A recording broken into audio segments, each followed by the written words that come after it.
Nosso próximo entrevistado aqui em Conjuntura é Flávio Moreno, presidente do PSL aqui em Alagoas. A partir de agora, a gente conversa com Elias Fragoso, economista, que vai nos falar sobre a economia brasileira, e em particular a questão a comparação que se faz entre a proposta do ministro Paulo Guedes, ministro da Economia do Brasil, e a economia do Chile. Obrigado, Elias, pela presença aqui mais uma vez. Realmente, existe alguma relação nessas propostas, do modelo chileno e o modelo de Paulo Guedes? Bom dia, Flávio. É um prazer sempre estar aqui contigo. Estando em Maceió, estou com você. Obrigado. A gente precisaria dar uma olhada nessa questão do Chile, não apenas como uma questão do Chile, mas uma questão da América Latina como um todo, que está conturbada, né? Não é o Chile, digamos, vem sendo cantado em prosa e verso com a sua reforma liberal já há alguns anos, e a gente chega já lá nisso, mas a gente tem no entorno uma série de problemas. O Peru convulsionado, o Equador convulsionado, a Argentina com problemas, o Uruguai agora também entrando com problemas. A Venezuela já não vamos falar porque é redundante. É uma redundância, né? A Bolívia com essa eleição fake que está acontecendo lá. Enfim, nós temos um conjunto de coisas extremamente preocupantes e tendo o Brasil como ponto central desse povo todo, né? Então, para a gente entender essa passagem, a gente precisa compreender algumas questões. As reformas que foram feitas no Chile e que continuam acontecendo, maduras, trouxeram o país de 7 mil dólares para 25 mil dólares. Ponto. Agora, quem é que está se beneficiando desses 25 mil dólares de renda per capita? É aí onde a coisa pega, né? Eu costumo dizer o seguinte, Flávio, que revoluções não se faz com o povo, se faz com classe média. Quem vai para a rua, vocês podem perceber, não é o povão. Quem vai para a rua é classe média. O Brasil é um bom exemplo disso. Esses movimentos que surgiram nas últimas décadas, a origem classe média. Classe média. O povão, em geral, a grande população está ausente dessa discussão. A maioria não sabe nem o que está acontecendo. Ô Elias, eu fiz esse comparativo na abertura dessa nossa entrevista, economia brasileira com Paulo Sim. Guedes e economia chilena, justamente para lembrar de que estão acontecendo coisas gravíssimas, lá, inclusive morte de várias pessoas já, por conta de insatisfação do povo chileno, da classe média chilena, classe média chilena com o modelo econômico. Exatamente. Existe risco, essa é a grande pergunta que se faz, de o Brasil passar pelo que o Chile está passando? Nenhuma dúvida. Nenhuma dúvida. É impossível pensar uma convulsão, uma perturbação da ordem, como nós estamos vivenciando, e eu já volto nas questões do Chile, e que nós não passemos, e que nós passemos incólumes.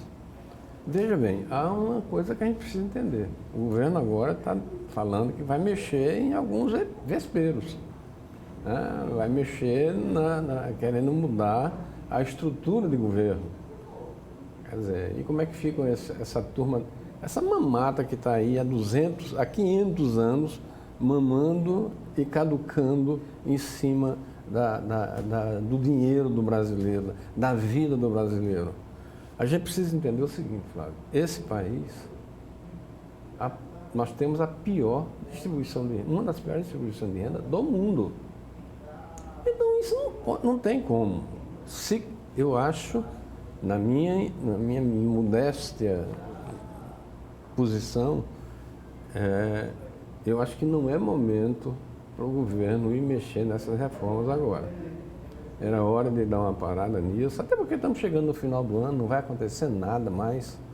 E aguardar, ver o que é que fica lá para abril, março, coisa e tal. Se mexer agora, podemos ter problema por aqui. Está muito claro, isso está muito claro, não tem como ser diferente. Agora, desculpa. Qual é a sua avaliação sobre essa reforma da Previdência que está já sendo concluída? Meia boca.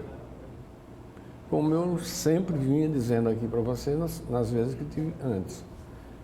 Reforma trabalhista, meia boca. Não acabou com o câncer, que é a própria justiça trabalhista. Tem que acabar.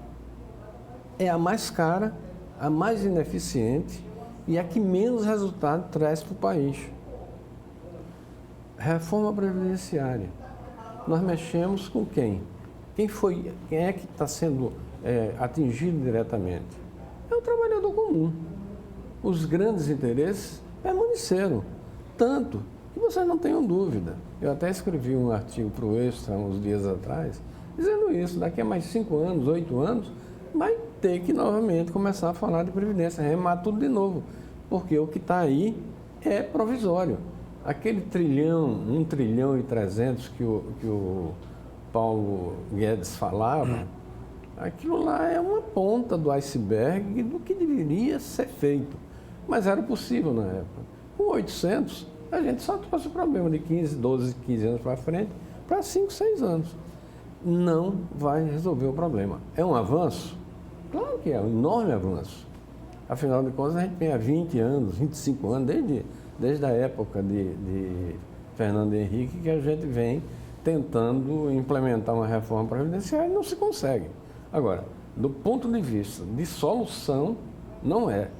E, mais grave do que isso, todo o tempo dessa discussão, ninguém falou que os reflexos dela só acontecem daqui a 8, 10 anos. Não vai acontecer nada nos próximos 2, 3, 4, 5 anos. Nada. Pelo contrário, ela vai crescer. E isso, as pessoas que estão lá aceitando a pressão em cima de mais isso, mais aquilo, mais exigibilidades, estão entendendo que isso é para melhorar a vida das pessoas. Mas a longo prazo. No curto prazo, isso não soluciona nada. E era preciso, é absolutamente necessário que isso fique muito claro. Uma das coisas mais relevantes dessa reforma da Previdência é aquela proposta do sistema de capitalização. Né? Eu queria sua opinião a respeito e, ao mesmo tempo, eu pergunto se esse sistema de capitalização que o Brasil está prestes a adotar é semelhante ao do Chile. Seria semelhante pelo que a gente sabe, mas eu tenho a impressão e estou entendendo que o ministro já deu uma refluída com relação a isso. Porque, definitivamente, não é o momento. O modelo é um modelo de país desenvolvido. A gente precisa entender que você fazer capitalização, você tem que ter renda. Você não vai fazer capitalização com 100 reais. Com 100 reais. Né? Há que se entender que há, primeiro isso, e segundo, todo um longo processo educacional para que as pessoas possam entender o que é a capitalização. Senão, no primeiro aperto, o cara mete a mão e leva o dinheiro. E aí, quando chega na hora que vai precisar lá na frente, quando tiver mais velho, adeus. E um outro problema é o seguinte, o Brasil, infelizmente, ainda é um país de analfabetos. A grande maioria da população é analfabeta.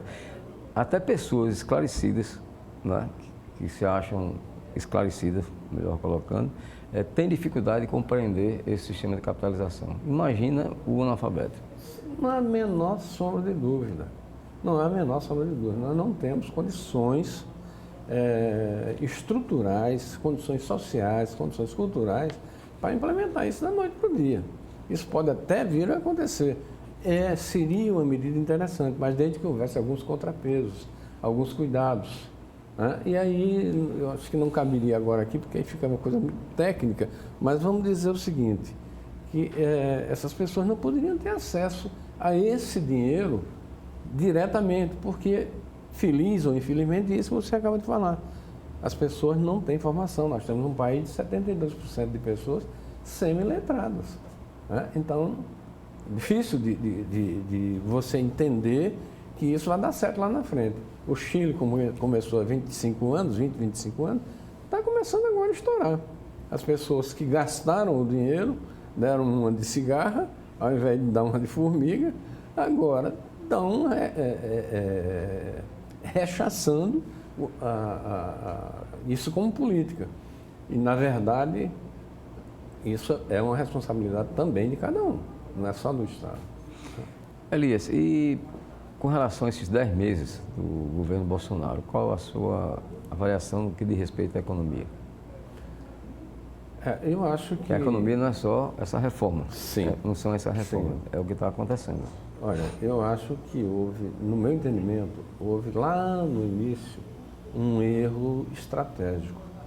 Essas medidas que o ministro está pretendendo anunciar agora, para mexer numa série de micro problemas que poderiam trazer retornos rápidos para a população, tinham que ter sido tomadas lá. A prioridade, naquele instante, não era a reforma previdenciária. Ela é gravíssima, a situação da Previdência é grave, a situação do país é falimentar, mas nós temos 13 milhões de desempregados. Então, num momento desses, você tem que olhar o lado social. E eu não percebi essa sensibilidade lá atrás. Agora, no aperto, parece que a coisa está caminhando para esse lado também.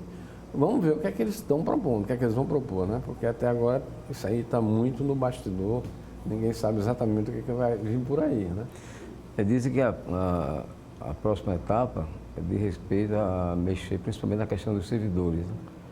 Tirar a estabilidade, ver a questão de limitação de salário. Isso aí já seria na tal da reforma administrativa, né?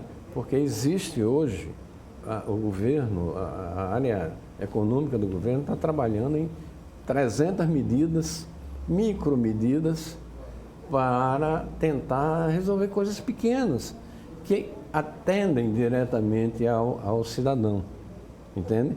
Esse é um ponto que eles estão para lançar agora, nesses próximos 10, 15, 20 dias. Enfim, a ideia parece-me que é nos 300 dias do governo Bolsonaro. Essa questão que você coloca, que é uma questão também central, ela diz respeito mais à questão da reforma administrativa que está sendo proposta. E é aquilo que eu falei de início. Eu acho que esse momento, definitivamente, não é momento para estar se tratando disso. A situação da América Latina como um todo, não é só da América do Sul, é uma situação de conturbação social. As pessoas estão pressionando porque estão sentindo no bolso que as coisas não estão se resolvendo, seja um governo de esquerda, de direita, de centro, que aliás eu não acredito em nenhum deles. Eu acredito que a gente faz como a gente faz na nossa casa. A gente gere as nossas receitas e despesas de maneira que consiga tocar a vida, né? Agora, para o governo que escolheu o servidor, principalmente, né, como bode expiatório, e ao mesmo tempo executivo, legislativo e judiciário são exemplos de gastança, para usar uma expressão mais popular. Não tem limite para gasto. Isso aí, na verdade, eu diria que isso é uma esculhambação, não tem outra palavra. Hoje, judiciário e legislativo abocanham quase 7% do orçamento do país. Cara, isso é muita coisa para meia dúzia de gente. Nós somos 210 milhões de pessoas. Existem, entre vereadores, deputados, não chegamos a 15 mil pessoas, 20 mil pessoas. E essas pessoas têm 8% do orçamento na mão, 7, 8% do nosso dinheiro, do dinheiro. Estamos falando de um orçamento de US$1 trilhão, que é desse ano agora. Então nós estamos falando de 240 bilhões de dólares para o próximo ano. É muita coisa. Então isso,